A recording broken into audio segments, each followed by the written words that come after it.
بسم الله الرحمن الرحيم. أيها المواطنون، أيتها المواطنات، نستقبل غدا شهر رمضان المعظم، أعاده الله عليكم وعلى الأمة الإسلامية كافة باليمن والخير والبركة، ونستعد لأداء فريضة الصيام في هذا الشهر الكريم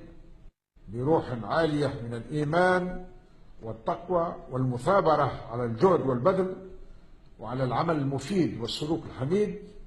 فإننا ندعو جميع التونسيين والتونسيات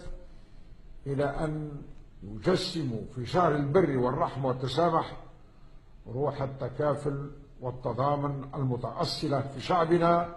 بما تقتضيه من رعاية لضعاف الحال وإقامة موعد الإفطار لهم في مختلف الجهات، حتى تتكامل بذلك المبادرات الفردية والجماعية مع جهود الدولة تعزيزا لأواصر التماسك الاجتماعي وترسيخا لمشاعر المودة والتآلف بين جميع الأفراد والفئات، ويظل التضامن الوطني ميزة ثابتة في تراثنا وتفكيرنا وسلوكنا.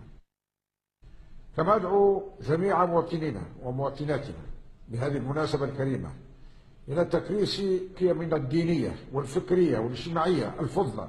وذلك بتنظيم المؤتمرات والندوات التي تعمق صفاء العقيدة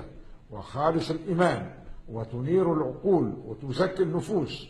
وتشيع بين الناس الفهم الثاقب والعلم الصحيح، وتنمي لديهم الاجتهاد والاعتدال، وتمكنهم من مواكبة عصرهم بأكثر ما يمكن من مقاومة الوعي والاقتدار. أيها المواطنون،